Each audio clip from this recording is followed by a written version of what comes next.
Мне кажется, что единственное, что один человек, даже если он художник, должен делать, чтобы быть понятным, это быть искренним, это единственное. А уж думать о том, насколько он будет понятным, это уже, так сказать, не входит в его компетенцию. И здесь он всегда, как правило, ошибется, если попытается, ну что ли, вычислить, так сказать, будущий успех у зрителя. Из этого никогда ничего не получается.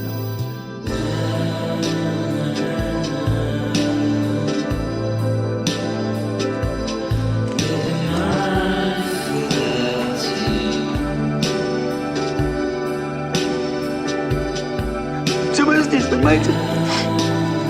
Здесь, в зоне. Счастье мое, свобода моя, достоинство, все здесь.